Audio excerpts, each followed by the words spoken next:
तो मेष राशि के जातकों के लिए मार्च 2026 ये महीना कुछ खास है। ऐसा समझिए कि ये सिर्फ एक और महीना नहीं है, बल्कि एक ऐसा मोड़ है जो आपकी अपनी ही ऊर्जा को एक बेहतर दिशा दे सकता है। ये एक तरह से प्रगति और साफ नजरिए का एक न्योता है, एक ऐसा मौका जो जीवन के कई दरवाजे खोल सकता है। तो इस सफर में हम क्या क्या देखने वाले हैं? सबसे पहले हम बात करेंगे उस खास मोड़ की, उस टर्निंग पॉइंट की। फिर देखेंगे कि करियर और बिजनेस में क्या हो रहा है।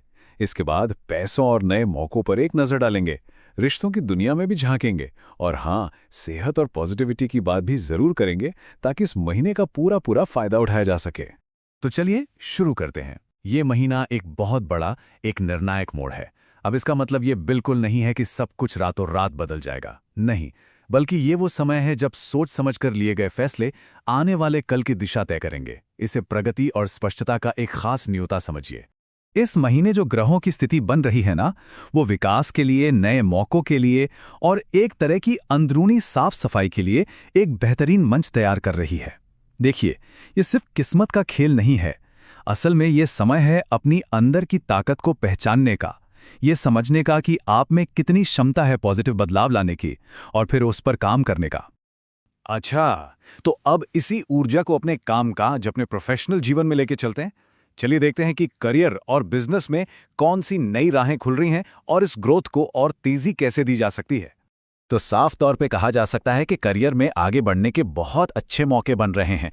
ज्योतिष में देखें तो 10वां घर होता है करियर का, और शनि का वहां होना एक मजबूती, एक अनुशासन लाता है।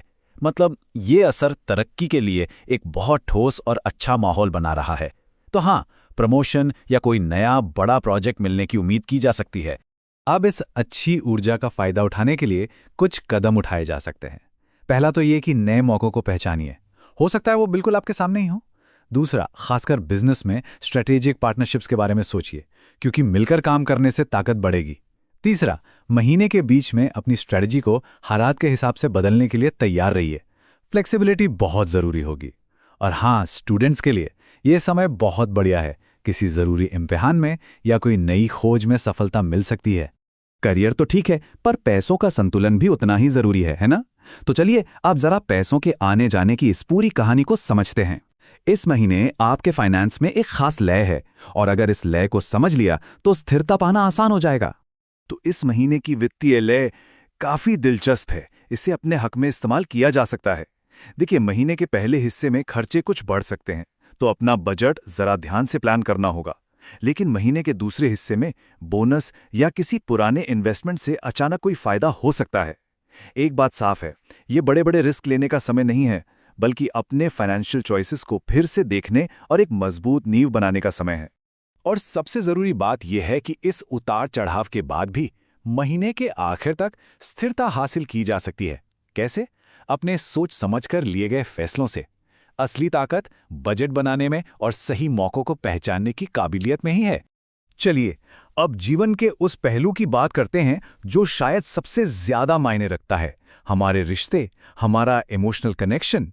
ये महीना सिर्फ ऊपरी बातों से आगे बढ़कर एक दूसरे को समझते हुए गहरे रिश्तों को सींचने और मजबूत बनाने का है। तो क्या ये महीना रिश्तों के लिए एक इम्तिहान जैसा है? कह सकते हैं, लेकिन इसे एक अलग नजरिए से भी देखा जा सकता है कि जो भी छोटी मोटी चुनौतियां सामने आ रही हैं ना, वो असल में आपसी समझ को बढ़ाने और रिश्ते की नींव को और भी ज्यादा मजबूत करने का एक मौका है। तो रिश्तों में तालमेल बनाए रखने के लिए कुछ सीधी सरल बातें हैं, जैसे छोटी मोटी नोकझोंक में थोड़ा सब्र रखिए, बात बिगड़ेगी नहीं। अपने परिवार के सपोर्ट पर भरोसा कीजिए, वो आपकी ताकत है। और बस रिश्तों को मजबूत करने पर फोकस रखिए, क्योंकि असली दौलत तो यही है। और हाँ, जो लोग सिंगल हैं उनके लिए महीने का दूसरा हिस्सा किसी नए और खास इंसान से मुलाकात का मौका ला सकता है। अब इन सारे मौकों का फायदा उठाने के लिए और रिश्तों को संभालने के लिए एनर्जी तो चाहिए है ना? तो चलिए अब जरा सेहत और अपनी एनर्जी के बैलेंस पर ध्यान देते हैं। ये एक ऐसा एरिया है जिस पर इस महीने खास ध्यान देना होगा ताकि आप अपना बेस्ट दे सके। हो सकता है कि सेहत से जुड़े कुछ छोटे मोटे इशारे मिले, जैसे पेट या गैस की कोई दिक्कत, आंखों में हल्की जलन या पीठ में दर्द।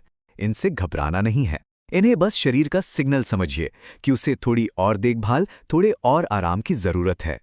तो अपनी एनर्जी और सेहत को बनाए रखने का सबसे अच्छा तरीका क्या है? प्रोएक्टिव केयर, मतलब रेगुलर एक्सरसाइज, एक अच्छा हेल्दी खाना और ज़रूरत लगे तो टाइम पर चेकअप। बस ये छोटे छोटे कदम इस महीने आपको बैलेंस में रखने के लिए काफ़ी होंगे। और आखिर में बात करते हैं पॉजिटिविटी के रास्ते की। देखिए, ये जो उपाय हैं ये कोई जादू की छड़ी नहीं है। ये असल में अपनी अंदर की ऊर्जा को ब्रह्मांड की ऊर्जा के साथ एक सीध में लाने की गहरी प्रैक्टिसेस हैं। तो रुकावटों को दूर करने और अपनी एनर्जी को सही दिशा देने के लिए इन 4 चीज़ों को आजमाया जा सकता है। पहला, रोज सूरज को जल चढ़ाएं। ये ऊर्जा का सबसे बड़ा स्रोत है। दूसरा, शनिवार को काले तिल का दान करें। ये शनि के असर को शांत करने में मदद करता है। तीसरा, मंगलवार को हनुमान चालीसा का पाठ। ये हिम्मत और ताकत देता है। और चौथा, एक सिट्रीन ब्रेसलेट पहन सकते हैं। ये पॉजिटिव एनर्जी, क्लैरिटी और कॉन्फिडेंस को बढ़ाता है। तो इस जरूरी मोड़ पर सवाल एक ही है कि कौन सा रास्ता चुना जाएगा। ये महीना सोच समझकर लिए गए फैसलों का है, अपनी ताकत को पहचानने का है। हमेशा याद रखिए, चुनना और दिशा देना ये हमेशा अपने ही हाथ में होता है।